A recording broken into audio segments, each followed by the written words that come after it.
as he had planned. It's not about what's going on here. It's about what's going on out there and the interests of the people of the country. The Tory party has not served them well because we've allowed Labour to take over. And Donald Trump's vice presidential running mate, J.D. Vance, will speak at the Republican National Convention later. The senator used to be a fierce critic of Mr. Trump's before changing his mind. In the city, the FTSE 100 closed up 22 points at 81.87. The pound buys $1.30 and €1.18. LBC weather staying cloudy and dry overnight with a low of 10 degrees. From Global's newsroom for LBC, I'm Daryl Jackson. This is LBC from Global, leading Britain's conversation. Cross Question with Iain Dale. Hello, welcome to Wednesday's Cross Question with a Difference. We have 4 newly elected MPs with us for the next hour. We're repeating the thing that we did, it was either 2017 or 2019, when we had a panel of new MPs, one of which was Daisy Cooper, who informed us that she wished to lead the Liberal Democrats, which I thought was a bit ballsy for somebody who had just been elected. So we'll see if Bobby Dean is going to come out with something as impressive as that. And she is deputy leader, so she's nearly there. On the panel with me, to my left, Satvir Kaur, who is Labour MP for Southampton Test. Now, I first saw you speak at the Labour conference, was it 2 years ago? Yeah. When you introduced Keir Starmer and went down an absolute bomb. And I said to Corey, bomb in a good way. In a good way. Get that woman on Cross Question, I said, and he did. Lincoln Jopp is Conservative MP for Spelthorne, succeeding Kwasi Kwarteng. Now, you've got a really interesting background because you're not just Lincoln Jopp MP, you're Lincoln Jopp MC MP. I am. I was shot and blown up in the line of duty. I was a soldier for 25 years and then went into private equity for another 10, and so I was awarded the Military Cross in West Africa. Well, that impresses us all, we can assure you. Bobby Dean is Liberal Democrat MP for Carshalton and Wallington. I'm trying to... Tom Brake used to be the MP for there, didn't he? And then he was beaten by... Elliot Coburn. Oh, I know him. You do? Used to know his partner. Okay. Till they split up, but that's another story. Robin Swann is Ulster Unionist MP for South Antrim, former Health Minister in the Northern Ireland Executive. What made you switch to Westminster? Well, look, we haven't had a seat over here for 7 years, so it's time to get the party back here, and the party decided I was the best punt in the South Antrim constituency, so paid off. And what are you looking forward to most? Well, I think it is just actually getting into the swing of how Westminster actually works compared to the Northern Ireland Assembly. Like, I've actually said on social media, it's like going to big school, coming from primary school. You know, there's that whole change of numbers, of size, of just impact, of just everything coming at you at once. Well, those are the 4 new MPs. They're here to answer your questions over the next hour. 0345 6060 973. You can ask just normal policy questions like we do, or you might want to ask them about their ambitions, their hopes, their aspirations, maybe also their dreads. 0345 6060 973, and do watch us on Global Player. Call 0345 6060 973. Tweet at LBC. Text 84850. Cross Question with Iain Dale. This is LBC. Right, let's go to our first caller. It's Lydia in Bath. Hello, Lydia. Hello there. Hello, Iain. Thank you for your show. Really appreciate it. Thank you. What would you like to ask? Yeah, well, I just like that they've been talking about all these hundreds of thousands of houses that are being built, and then they're worrying about the labour force for it, but nobody's mentioned what's going to happen about the new hospitals, and they're supposed to be built or being refurbished, or the schools, they've got the crumbling blocks in them, and a lot of the schools have been closed for that, or the buildings have been closed. I just wondered why the hospitals and schools haven't been mentioned. But, if we're going to have a labour shortage for houses, I just wondered what the panel felt. Yeah. Right. Well, let's go to Satvir Kaur first. Well, firstly, I'm actually very excited that there's a priority on housing. I think that actually if everybody has a safe, secure, affordable home, it leads to better life outcomes. You need that kind of security to ensure you have the good education, health and well-being. It just it impacts so much of your life. Labour are pledging to put huge investments both in, I think you mentioned, Lydia, both education and health as well. So there is investment going in those sectors. I mean, we're inheriting something where our public services are at their very knees, and we have said we'll kind of scrape them off the floor and invest in them, which we are. And I know that Wes and Bridget are both very committed to the infrastructure within those sectors as well. But that you say huge sums of money. Actually, they're not huge sums of money, are they? Because the money that Wes Streeting has got available to him will be spent on reducing waiting lists. The money that Bridget Phillipson, the Education Secretary, has will be spent on more teachers and one or two other things. But there's not going to be the billions of pounds to build lots of new hospitals or schools, or even shore up what Lydia refers to as crumbling schools. Yeah, so there's clearly, using health as an example. Sorry, this has come out. Using health as an example, we have a long-term plan to ensure that the NHS is fit for purpose, but there's also a bit of an acute need as well, and that's tackling the high waiting lists and dealing with those services, which is why we've got plans, for example, to bring waiting lists down, tackle the dentistry issue and GP appointments as well. But with the King's Speech, the main focus of that was national renewal and growth, and actually we won't deliver anything for anyone unless we grow our economy. So I'm really, really pleased that was the focal point of the King's Speech today, and that's what Labour promised during the election, and that's what we plan to deliver. Lincoln, your Conservative manifesto promised more houses than Labour's did, 1.6 million as opposed to 1.5. Do you accept Lydia's contention there that you build the new houses, but what about everything else? Look, I've got 3 children, and so I see a lot of life through their eyes, and they want predominantly jobs, homes and hope. And so we have got to build, and that's why we were very ambitious in our manifesto. But doing so creates a number of problems. In my own constituency, Spelthorne, with 67% green belt, and that includes vast reservoirs which afford the drinking water to the people of London. So there are real challenges applying a sort of cookie-cutter formula to everywhere. And they're pretty vague, what was said in the King's Speech today about planning reforms, but we'll have to wait and see what actually it turns out to be. Are you going to be the kind of MP that says, well, of course we need lots of new houses, just not in my patch, given that you have such a large area of green belt? I think that planning isn't actually a Member of Parliament's job, and that's lots of people are paid a lot of good money, and I think part of the MP's job is to make sure that they're doing it properly. And of course I will listen to local residents, and where I feel it's necessary I will pitch in. But equally, I think we're all sent here in order to be able to see the bigger picture and understand that we all need to build more housing in this country if we're going to prosper. Just on the RAC issue which Lydia raised, I actually spoke in 2 of our primary schools, one in Ashford and one in Staines, during the campaign, and I was happy to report that neither of them have RAC, and it's just in those 2 I know of. So I did ask, and it's not necessarily as widespread as maybe Lydia fears. What, on your sample of 2? 2 out of 2. OK, let's go to Bobby Dean for the Liberal Democrats. Yeah, I mean, on the housing point, I'm of the generation that's probably most badly affected by housing, and it's clear that we need to build at a scale that we've not seen probably since the Second World War, and social homes need to be a massive part of that. We've obviously committed to 150,000 homes a year, which I think is amongst the most ambitious commitments we've put out there. I myself grew up in a council home. My parents are still council tenants to this day, but unfortunately I've seen from my casework as a councillor that same luxury is not available to people anymore, and it's pathetic. I've just called council homes a luxury, but that's what it's become. The waiting lists have got that bad. I just wanted to comment on the new hospital programme as well. It's actually the first action I took as an MP. I wrote to Wes Streeting to ask him for an update on the new hospitals programme, and the idea that we don't have the money to deliver on this, I think, is a bit short-sighted. This is a capital investment. It's going to be a building that lasts, hopefully, another 100 years. My current hospital is almost that old. And the amount of money it costs the NHS to maintain these buildings when they're in such a poor condition, that we've got to recognise that as part of the sums as well.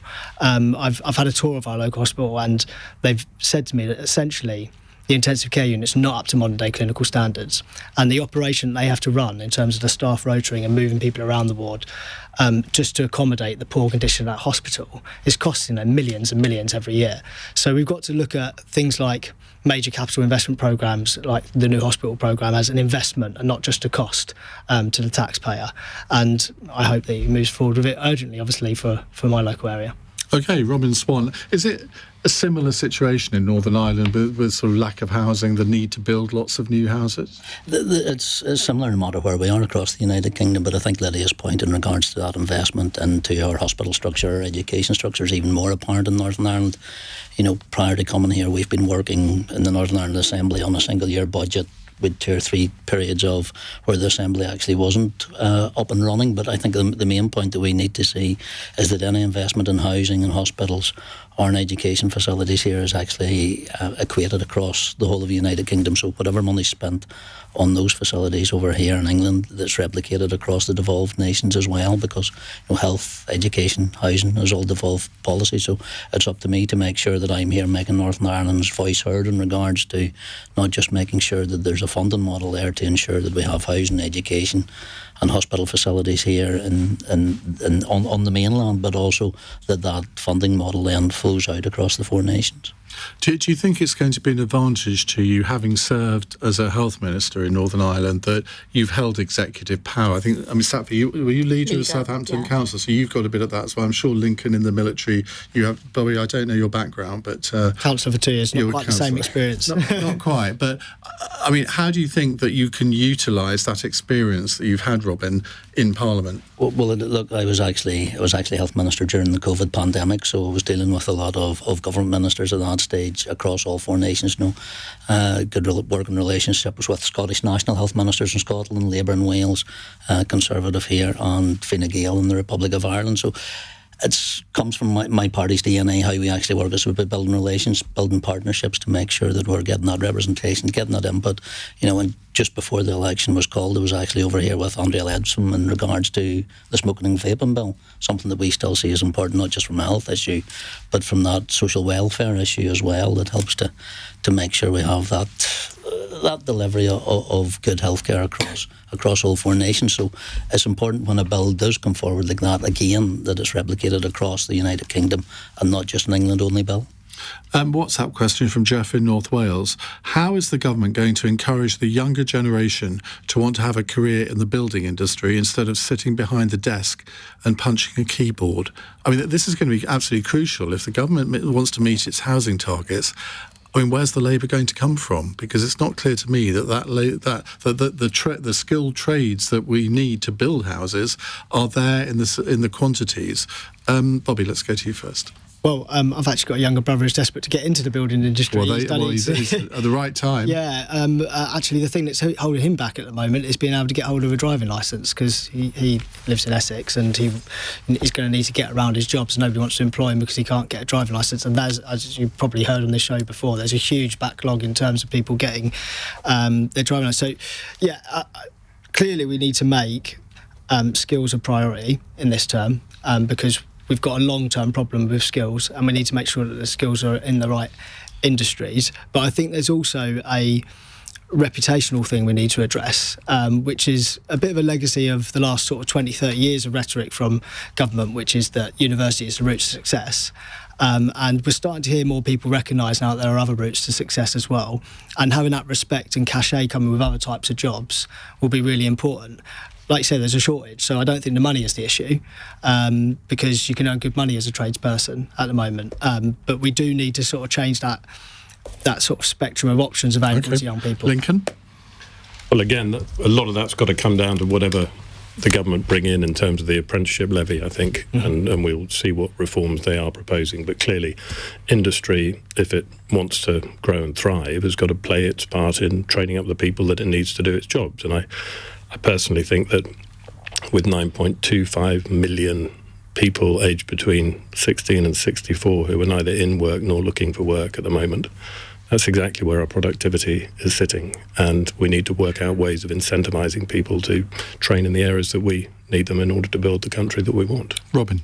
I think Lincoln's point is not just about the apprenticeship levy, it's about actually recognising apprenticeships in regards to a career option for children coming through. I have a 13-year-old, and it's where I see her future coming on. Where does her best opportunity come in a skill in the workforce as well? And it's how we actually make sure that supply and demand is there. You said yourself, look, there's nobody going to be on a building site working with minimum wage in the next 10, 20, 30 years. So when we can get into a mindset that these are actually not just skilled labour jobs, they're well-paid jobs, they're good-paid jobs for lives, and that's where we need to get that cultural shift, I think, across society, that not every good job is sat behind a desk on a computer. There's good, well-paid jobs that has career prospects, that has the opportunity actually to deliver to communities and to societies when they're out there, building the homes that we're talking about, building the schools that we're talking about, and repairing the hospitals that need that work done. Satvir. So, I mean, we've had a skills crisis in this country for quite some time. In my area in particular, it's not just construction, but it's areas such as energy, marine and maritime, because I'm on the south coast. What we've been lacking and what business repeatedly told me, especially when I was leader of the council, was the lack of an industrial strategy. So I'm actually really, really pleased that this new Labour government is going to go forward with an industrial strategy, to be really clear with what Lincoln said, exactly where the need is and where we need a skilled workforce. And actually in my area, you do have developers, for example, working with schools and colleges. And I do think that relationship between business and education and everybody coming together is going to be so important to address that skills gap. But I do think the foundations of that is a proper industrial strategy that has buy-in and everybody understands. That goes hand in hand with our New Deal for working people. Kind of what Robin said is so, so important. Especially young people, they want a choice, and actually they want the best outcomes possible for them. And actually the New Deal for working people hopefully will give more money in their pockets, irrespective of what sector they go into. OK, we will take more of your questions in just a moment. 0345 6060 973. I'm going to give the panel unusually notice of a question that I'm going to ask them after the break. What do you actually want to achieve in politics? You have about 1.5 minutes to prepare your answer. It's 17 minutes past 8. LBC.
Leading Britain's conversation. Cross question with Iain Dale. Alexa, send a comment to LBC.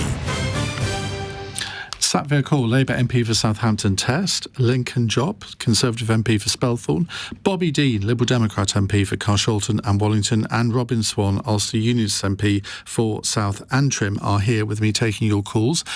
Several of you said, what have you got a Reform MP on? Well, they've only got 5, and we did ask, but they didn't respond. So I just, before we come to the next question, a question from me. I'm going to ask you all, what do you want to achieve in politics? Kevin helpfully texts in, probably more than you achieved in politics, Iain. Well, that would not be difficult, it has to be said. Robin, let's start with you. Well, look, I think it is actually that legacy of positivity. You know, we've seen so much, I think, in politics coming from Northern Ireland, a negative opinion, not just of our politics, but actually of us as a region and a society where it comes to the United Kingdom. So I want to be able to finish this mandate with people actually saying, you know, Ulster Unionist MPs actually do a good job and we need more of them. OK, Bobby?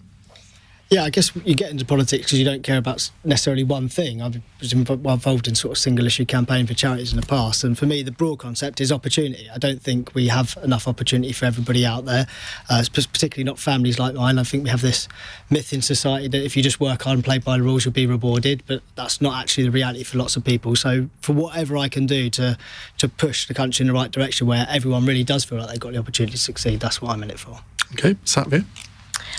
Well, of course, delivering for the people of Southampton. I mean, I'm born and bred Southampton, so I think, especially when you're in Westminster, I'm sure the others feel this the same. It's such an intimidating building, and you feel this real sense of wanting to deliver the change you promised people. So I think that's driving me the most, whether that's kind of a DEVO deal for our region, green infrastructure for our port. I think overarching theme would probably be trust in politics. Too many times on the doorstep during this campaign, I heard people said, what is the point? You're all the same. And there was just so many occasions where that trust in politicians just broke down in recent years, especially over the last decade. And I think all of us, irrespective of the rosette we wore during their campaign, I think all of us can play our part in rebuilding that trust and bringing respect and integrity and honesty back into politics. And I just want to remain authentic to that.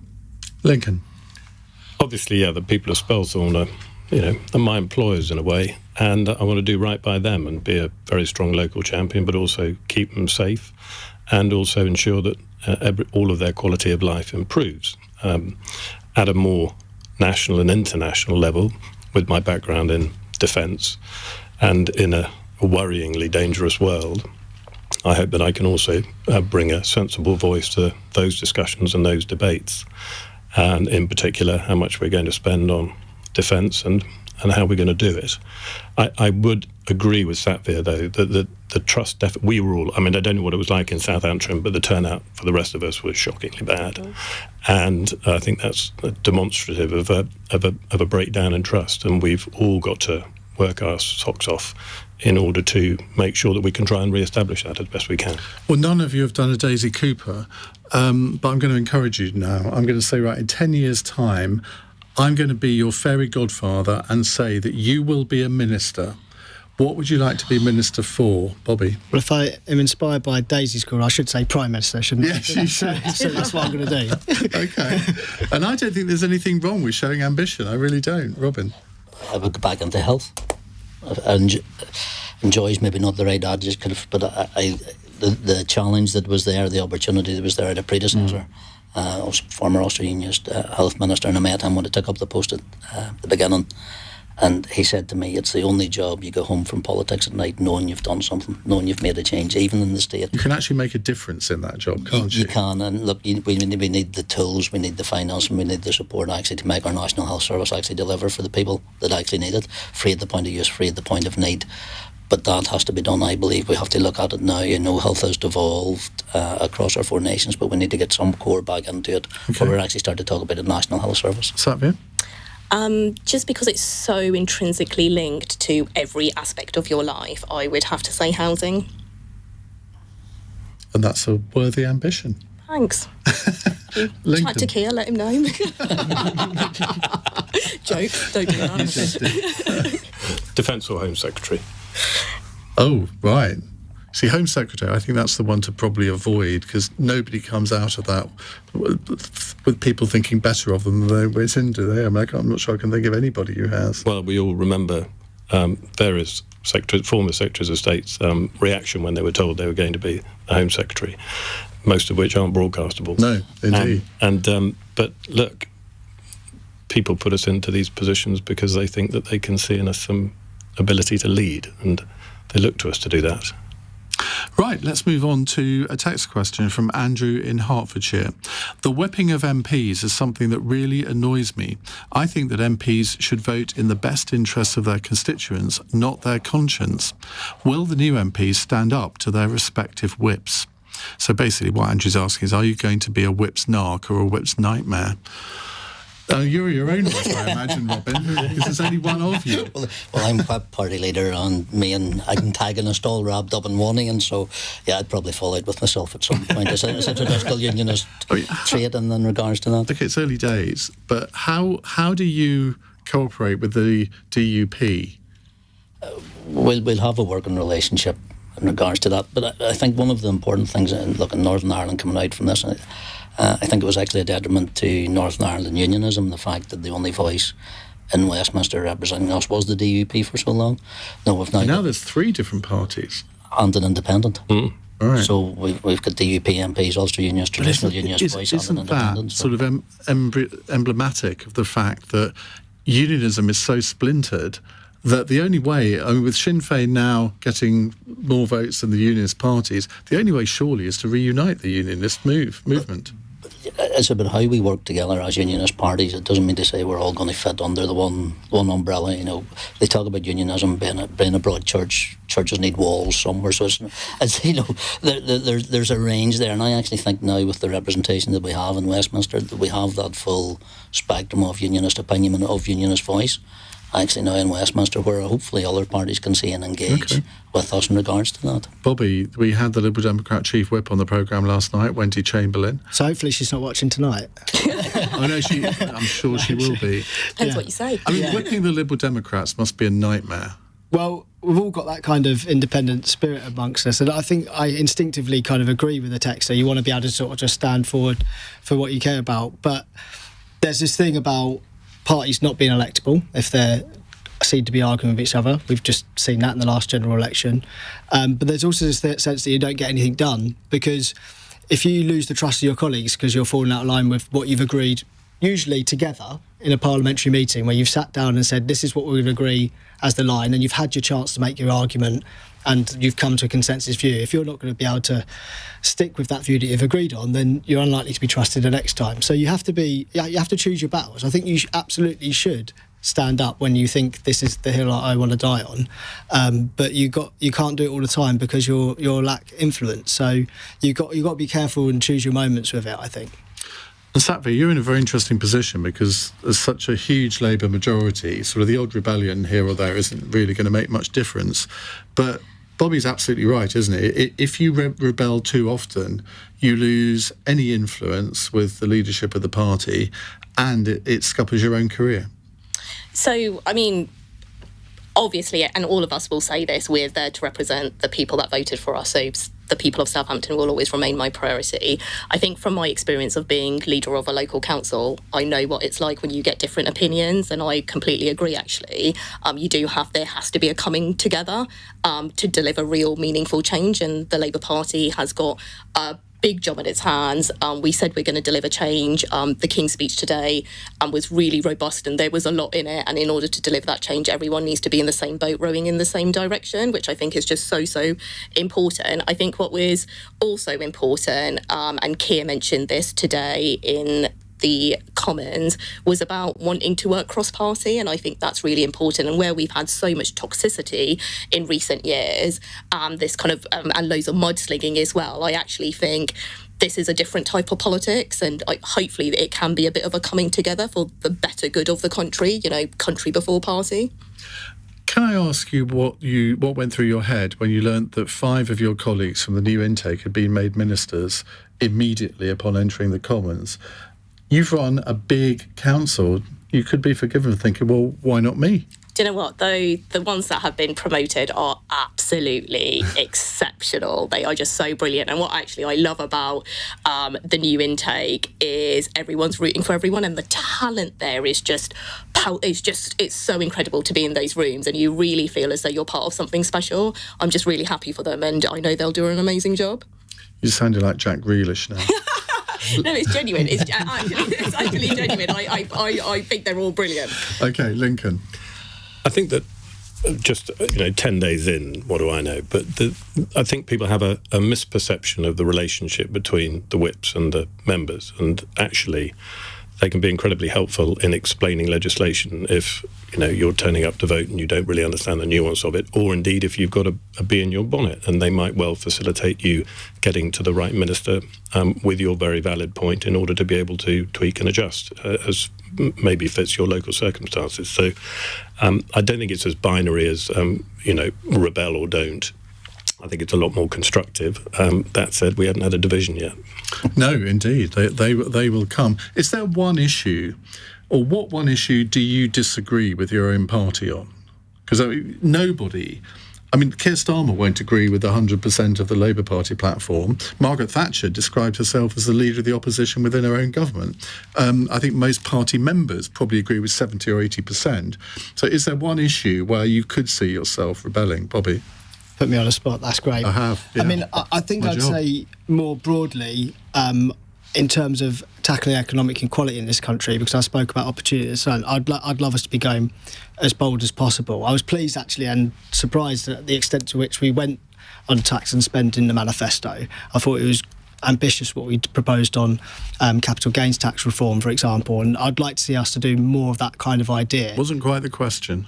Yeah, so I'd like us to be more ambitious about how we can raise the revenue we need to spend more on public services, because my feeling, especially when I was on the doorstep, is that people are more tolerant of the idea of tax and spend than the political classes like to think we are. So, I mean, the Conservatives spent their campaign telling everybody, we'll give you a tax cut and everything will be fine. But that wasn't what I was hearing on the doorstep. People saying, I'm fed up with things not working anymore. I'm fed up with the fact that I can't get an appointment in the NHS, that my schools are asking parents to chip in and pay for books. They want their public services to work again. So, as many ways as possible. I hate to break it to you, but that was the same when I was at school in the 1970s, that schools were doing maybe that. so, but that sense of nothing working anymore is out there. Look, I think, as Lincoln said, we're 10 days in, I can't see an issue at this moment in time that I'll fall out with myself over. Satvir? God, there's always going to be things that you think, I just really wish we were saying this, I really wish we were doing that. Two-child benefit. But I think what's really important is remembering that all of this needs to be deliverable. I totally get your point, but fundamentally we have to be able to deliver it and show people we can deliver it. I mean, our manifesto is fully costed. Yeah, I mean, it's why the King's speech strengthened the OBR, for example, because part of the losing trust is the fact that Liz Truss crashed the economy and everyone's paying the price for it. So we were completely honest with people before the elections and said tough decisions are going to have to be made.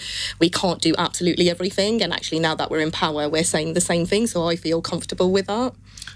Again, that's not saying sure never that ever. Was an answer. That's fine. Well, I'm a politician, aren't I? No, that's not saying we will never look at more bolder plans or the cap. That's just saying right now this is what we believe we can deliver, and this is our first step to national relief. So there's no policy that you want to tell me that you feel so strongly about that you would disagree with your party on? At this moment in time, I think that we've got a really robust plan and we're setting to deliver it. Can I sort of dodge the question in a way by well, everyone else has. So why should you be the we're in opposition? You're trying to get us in trouble. We're in opposition now, and I think that Rishi Sunak really struck the right tone today when he said there are certain things where we will work with you in order to make sure that they become good laws. However, where fundamentally we think that they stand up against conservative principles and values, or indeed if they just are stupid moves which don't make much sense, we'll oppose them. And so, and listen until we see what those things are and the detail of all those things in the King's speech today, I'm going to just bide my time, because it's really what the government does now rather than what was in our manifesto at the general election. Well, I'm very disappointed in all of you. I accept that. Won't be the last time. Right. We will move on to other searching questions in just a moment. It's 8:33 on LBC. Let's get the news headlines from Daryl Jackson. The first Labour King's speech in 15 years has seen the new government lay out 40 bills to go through Parliament. Sir Keir Starmer says the plans will take the brakes off Britain. Critics say they don't go far enough on certain issues like child poverty. Lancashire police say 2 people have died and 2 children are in hospital after a house fire in Blackpool. One of the youngsters is said to be in a very poorly condition. And one of Britain's largest plastic surgery providers has collapsed. Skin has more than 70 branches across the UK. LBC weather mostly dry overnight, but cloud increasing from the northwest with outbreaks of rain across Northern Ireland and western Scotland, lows of 10 degrees. This is LBC.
claims. Cross Question with Iain Dale on LBC. Call 0345 6060 973. 8:36 on LBC. We have with us in the studio our new MPs panel. Satvir Kaur, Labour MP for Southampton Test. Why is it called Test? Is that an area of Southampton? It's a river. Yeah, right. I should have known that, shouldn't I? Lincoln Jopp is Conservative MP for Spelthorne, which is not a river, is it? It isn't. It isn't, no. Bobby Dean is Liberal Democrat MP for Carshalton and Wallington. And Robin Swann is Ulster Unionist MP for South Antrim. Roger is in Finsbury Park. Hello, Roger. Hello, Ian. Nice show, lovely. I'm enjoying it. Yeah. Thank you. What would you like to say? Well, mention today was of this Clean Waterway Act that's happening with the King's Speech. Well, what are you going to do about cleaning up our dirty water? I'd like to mention I've since moved from Finsbury Park to Carshalton, Wallington, which is where young Bobby Dean is our MP now. Young Bobby Dean. How old are you, Bobby? I'm 34. Well, that's not young, is it? It classifies young under 35, I think. Is that right? Because after that's when the forms change, isn't it? Okay, so you are now talking to a constituent. How are you personally going to clean up the waterways? Well, I've been in it and attempted to clean up, so I've done my own small bit. But actually, the River Wandle, which runs through our constituency and I live right by, has been a really big issue in this election, as it has been in lots of places across the country. I actually made a short documentary film about the River Wandle in my patch, which we screened at a local theatre and been touring around the park routes to try and raise awareness. So been doing lots on it. Look, fundamentally, I think this is going to come back to the way in which we privatised the water industry in the first place, and how we get ourselves out of that current structure and into one where whoever runs the water companies has more consideration for the general public and for the environment. Because at the moment, we've got solely private interests involved, and it's resulted in situations where we were able to sell a utility company to somebody who had no long-term interest in delivering water cleanly. We're able to stack that company up with debt, issue... You're talking about Macquarie. Yeah, issue dividends to their shareholders and then disappear and leave the mess for somebody else to clean behind. Now, isn't this a question of better regulation, which is, I think, what Labour are trying to do, rather than privatisation being intrinsically wrong in the first place? Well, this is what I was trying to be careful with my words there, because I think you can get trapped in this false dichotomy between privatisation versus nationalisation. What we proposed in our manifesto actually was to turn them into something new called public benefit companies, which is essentially a new way of regulating it, but putting it into statute, because clearly the regulators have failed. Clearly, the way that we've done regulation in this country for too long has been too light touch. I think we've had this kind of obsession with light touch regulation being the solution to everything. Well, it's certainly not when it comes to public utilities. They're a different type of industry, and we need to regulate them much more tightly. So the Liberal Democrats are saying we need a new regulator, and we need a new structure of company, one that has built into its statutes not only the shareholders' interest, but a community and environment interest as well. Lincoln. Well, if I answer Roger by quoting what it said in the King's Speech today, my government recognises the need to improve water quality, and a bill will be introduced to strengthen the powers of the water regulator. Well, I actually do welcome that, because I think Ofwat do need more teeth, and I think they need to bear them more often. Equally, on this whole privatisation issue and, Macquarie, I actually initiated some research with the Library of the House of Commons, which is one of the great resources that we as members of Parliament can get. And do you know who the second largest shareholder is in Thames Water? It is our very own university lecturers' pension scheme, many of which I reckon probably vote for you. And I think they'd be pretty appalled at the way in which their shareholder duty, their investor duties and their environmental and social and good governance policies have been pursued. And I think that link between the shareholders and Thames Water has not been exploited well enough in order for Thames Water, Isn't that because that is a distant relationship, really? I mean, when you pitch it in that terms, you'd like to think that maybe the shareholder would want to take greater responsibility and be more responsible in its investments. This is what the sort of free marketeers argue to us, but that hasn't worked in that way. It has failed, and so we do need to find a different way of regulating these companies that gives the regulators more teeth, but maybe also doesn't mean that the shareholder is the only primary interest for the company. Well, I think so I've been a director of 2 public companies, and you absolutely have only one responsibility, and that is to your shareholders. At the moment, yeah. However, it doesn't necessarily just be your financial responsibility, and so finding that balance between dividend payments and actually doing right by your own investors' ESG requirements, I think has been misplaced somewhere along the line and needs to be rebased. In a way, it goes back to what was described in the early 1970s as the unacceptable face of capitalism, isn't it? Well, I'm not sure I'd say that, and this is where everyone always groans. The only reason why we know the water is in a really bad state is because we started monitoring it. And so we now do know in real time just how bad the water quality is. I don't think our regulatory framework is sufficient, as I've said, in order to do enough about that soon enough. But it is a very long-term problem, and one which will need great investment. Satvir. So this is, being on the south coast, huge issue in Southampton. I would say that Southern Water. You've got a lot of water there, yeah, we've got a lot of water, and we've got Southern Water, who I would argue is by far one of the worst water companies in the UK.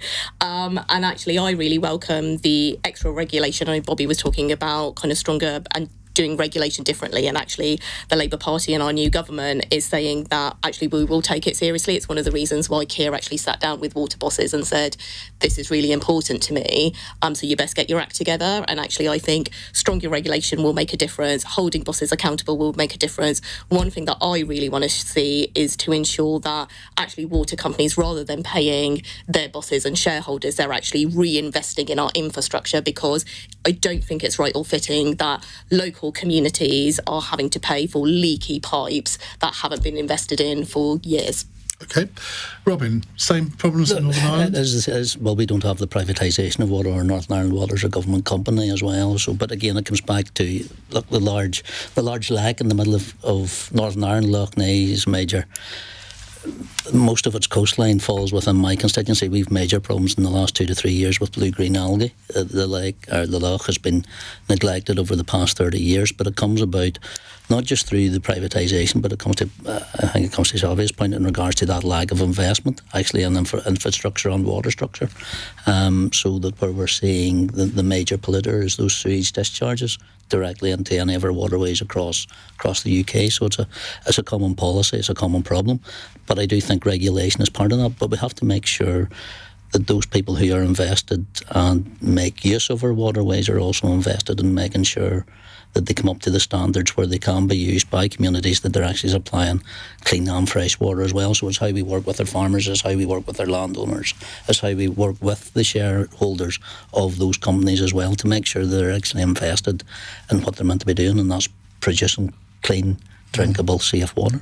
They have one job. Well, actually, they don't. They have more than one job, but you know what I mean. Yeah. Great answers from you all on that question. Thank you very much. Thanks to Roger in Carshalton. We're coming to another question in a moment from another of Bobby Dean's constituents. What's going on here? It's 8:45. LBC.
Cross Question with Iain Dale on LBC.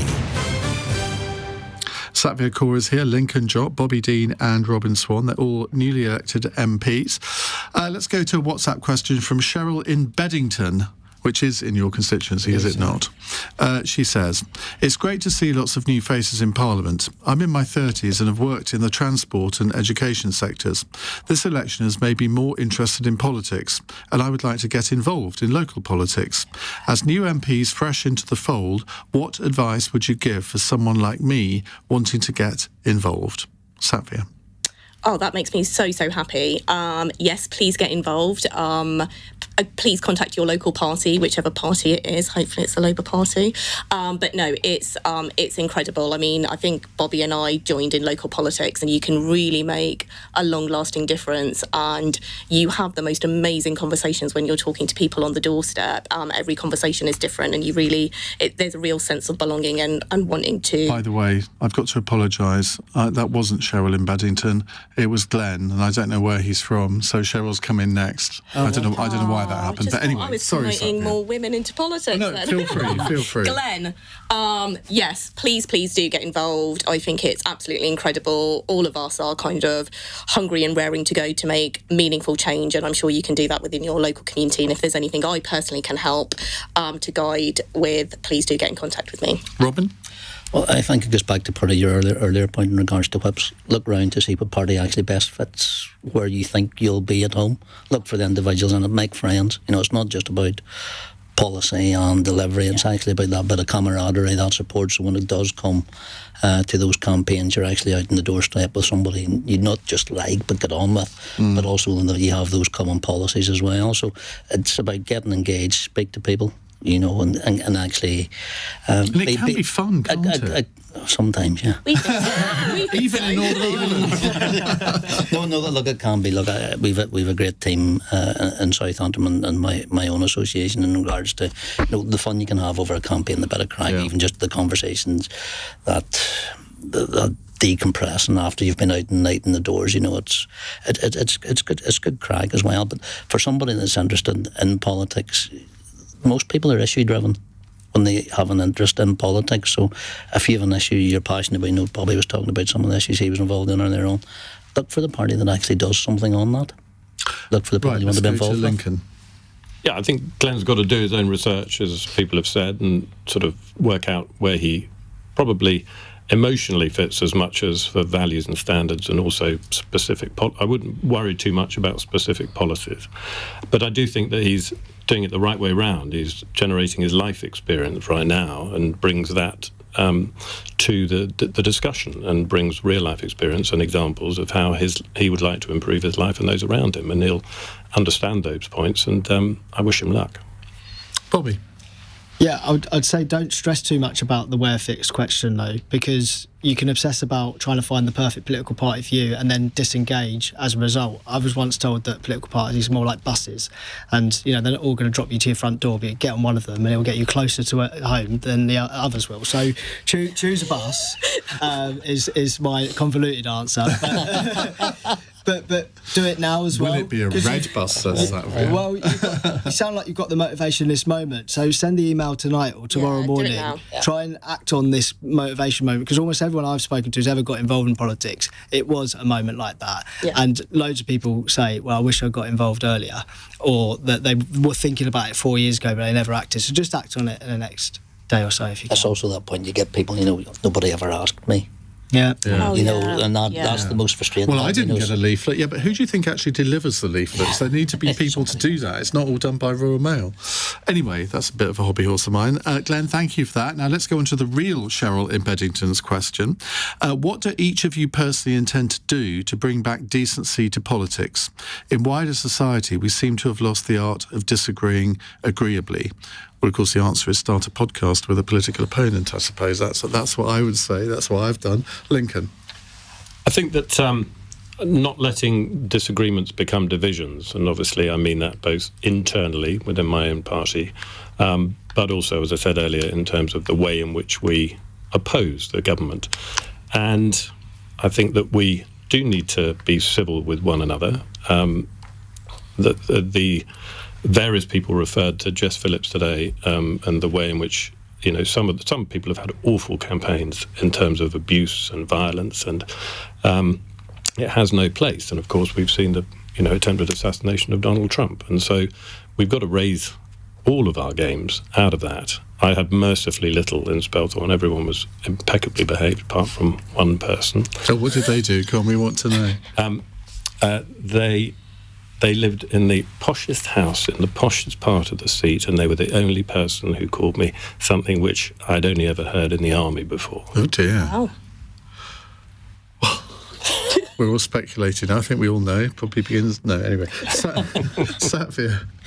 Well, actually, Keir mentioned this today about actually everybody believing that it's country first and party second, and all of us are there because we want to make a meaningful difference to our local communities, our cities and our country, and actually just putting that at the forefront. And we might have different ideas of how you get there, but just recognising that we're all there to serve, and actually service should be up front and centre. I try to do that in the most authentic way, and actually what I have found really surprising, but nice surprising, is that everyone actually really gets on.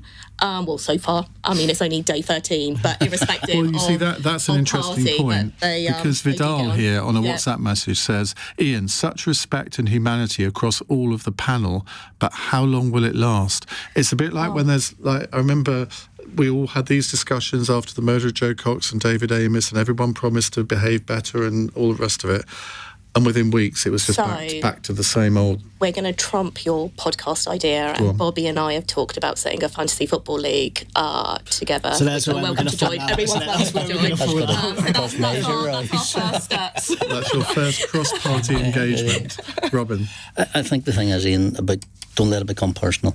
We can disagree, we can fall out. We do it in families. You don't have to make it personal. You don't have to carry it outside the debating chamber. Absolutely. And I think that's one of the biggest things I found. Going into the Northern Ireland Assembly in 2011, some big political personalities there absolutely going at each other, hammer and tongs in the chamber.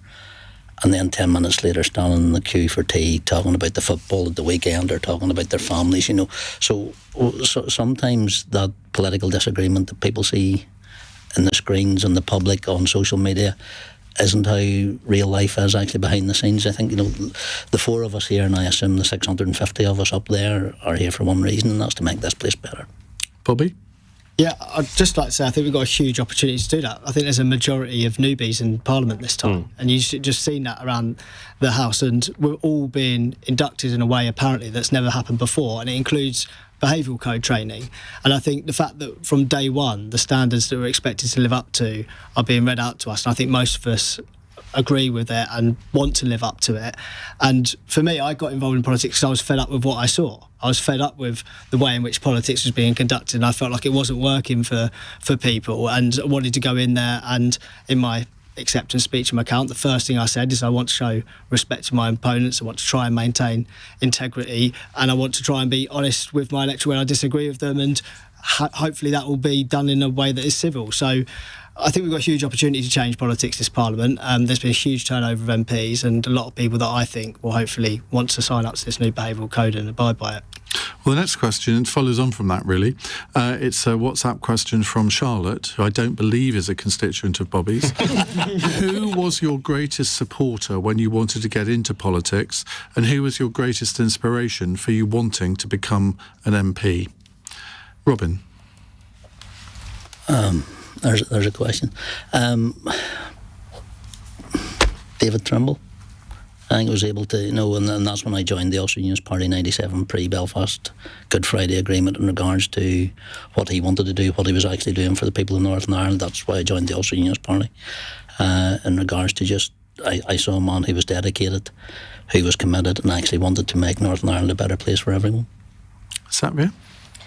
So supporter, sorry, this is a little bit corny, but my dad actually got me into politics, and I'm the daughter of a market stall trader, and sadly he passed away a few years ago, so we never saw this moment. But I'm a really working class kid from our inner city. I grew up on free school meals, and actually I remember watching the news with him and him saying, oh, that could be you one day, and never in a million years did I think it could be. So he helped me kind of push cultural kind of boundaries and norms, and kind of dream big and believe anything was possible, and I feel like I'm here partly because of him, so hopefully I'm doing him proud. But when it comes to being an MP, I'm obviously replacing a sitting Labour MP, and actually Alan Whitehead has just been incredibly supportive and really cares about the people of Southampton and wants to ensure that they're in safe hands with me, and yeah, he's been absolutely phenomenal. Well, you've lasted 12 days so far. Alan, so... I've lasted 13 days. It's going well. Lincoln. I was a teacher at school. I was 15 years old. Mr. Perkis, it was his name. And he stopped me as I was leaving school one day and he said, "Jopp, we've been discussing you up in the common room," which I thought, that's never a good look. And he said, and we think that you've got a spark of leadership and you need to think about how you're going to use that in your life. And I went away with all the arrogance of youth and gave it all of 12 hours thought and said, well, the two purest outlets for leadership are either politics or the armed forces. And you've done both. And I've done both. I wonder what, if you come back in a couple of years' time, I wonder what similarities you'll find between both and what the differences are. Have you come to any conclusions on that already? I think you certainly need an amount of resilience. And I hope that if I come back in 10 years' time that discipline and loyalty are two things that I find in common. Bobby? It was actually a teacher for me as well that kind of got me into politics. Actually, I remember rocking up to sixth form and deciding I wanted to study law and economics because I thought I could maybe be a lawyer or a banker and earn lots of money. And somebody said to me, you ought to study politics as well because the three go well together. And the tutor I had, his name was Iain, was just excellent at making me understand that politics isn't this kind of panel discussion. It's about finding things that you think are unfair and trying to do something about it. And I still understand politics in that way to that day. And he just gave me that clarity about what politics actually meant. So it was him. But in terms of the Liberal Democrats, it was Rob Blackie, who you may know, who was the London mayoral campaign. Yeah. Back in 2010, he was running Facebook ads to try and find new activists. And I've come across this Facebook ad and I turned up to the local meat place and the rest is history. So Rob Blackie's to blame for me being in the Liberal Democrats. Right, our fun question from Oscar in Canterbury. It's been nearly 2 weeks since you were each elected to Parliament. What's the most surprising thing you've stumbled upon around the building so far? A statue you didn't know existed? The Speaker's big fluffy cat? What? Lincoln? For me, it was dead easy. It was the first minute. I turned up, because I'm keen, I turned up at 7 in the morning on the Monday, and because I thought I'd get ahead of the queue. And there was a doorkeeper standing at the top of the ramp, and he said, "Good morning, Mr. Jopp." And I said, "Good morning." And he said, "You probably don't recognise me under this beard, but I was one of your lance sergeants in Afghanistan." No. Oh, wow. Called Matthew. And so, what a thing to stumble on. Wow. Satvir? I can't trump that. Yeah, good luck to the rest of you. Well, I'm obsessed with food, and I thought you just wouldn't eat, and it's been like intense but amazing, our experience in the last couple of weeks. But I'm just really pleased that they actually really feed you. And in the tea room, they do a fry-up every day, which is like my dream meal. So I'm basically going to be the size of a house in a year. I've decided. And if you are, do you want me to tell you are? Yeah, go on. Okay. Go on, privately, maybe not on air. Well, it has to be on air. Robin? I think from a strategy point of view, it's amazing just how many times St Patrick is through the entire palaces, both palaces. But the most surprising thing is the Speaker's cat must be really lazy because the number of mice Good there point. are I so have many seen mice running around the place Yeah. is something that I didn't expect, and nobody seems to bat an eyelid. Yeah. The fact that they're scurrying around people's feet, and it just sort of, anyway. Not in the chamber, hopefully. No. Bobby? For me, it's the sheer number of Liberal Democrats. I don't think we meant to have this many. I think we were surprised by that. No, generally, bumping into Lib Dems around every corner. But I think just the amount of services available to you, I was not expecting it at all. It's a huge privilege to be in there, but to know that if you needed to find toothpaste or a train ticket or whatever, that there are people available to help you, and they're all so helpful. All the staff. The staff are amazing. Yeah. I just wasn't expecting that kind of level of support from everybody around the building. So the staff have just been Absolutely. Because people always complain about the number of bars and restaurants there are in the building, but people don't know that 5,000 people work in that building. It's not just MPs and members of the House of Lords. I should be in the House of Lords tomorrow. While Jackie Smith is being inducted as Baroness Smith of Malvern. Thoroughly So deserved. that's going to be, I'm going to feel like a proud husband. Not that I know what that feels like, but anyway. Right, on Monday, we have another new MP on the panel, Labour's Josh Simons, the Conservative MP, Dr Kieran Mullen, the political strategist, Joe Phillips, and the anti-poverty campaigner and think tank director, oh my goodness, this is a name, Danny Sriskandaraja. That is a good name, isn't it? They're going to be with me on Monday. Plus, we'll be hearing from at least a further 6 new MPs over the next 2 weeks before Parliament shuts down for the summer recess. Well, thank you to all 4 of you. Hope you've enjoyed it. There was a text from someone earlier saying, this has been brilliant, nearly as good as your session with 4 veteran MPs a few weeks ago. So we'll have you all back. Thank you very much indeed. Now, coming up in the next hour, we are going to talk about one of the bills that was announced in the Queen's speech. The new Renters' Rights Bill will ban no-fault evictions and extend Awab's law to the private sector. We'll tell you all about that. I want to know whether you think that the government have got the balance between renters' rights and landlords' rights, because this is a subject that we've covered a lot on this programme over the past few years. And there are a lot of landlords, I think, that feel a bit got at the moment. Good people who try to do the right thing but feel as if they're being victimised. But then, of course, there are lots of renters who feel that they're doing the right thing as well, and yet they can be chucked out with 2 months' notice. Well, is this legislation going to make a difference to you as a renter or a landlord? 0345 6060 973. On your radio, on Global Player, and Play LBC. leading Britain's conversation. This is LBC. From Global's newsroom, 40 new bills have been set out by the new Labour government in the King's speech. At the state opening of Parliament, His Majesty said the priority was to get Britain building. The Prime Minister said he's delivering change.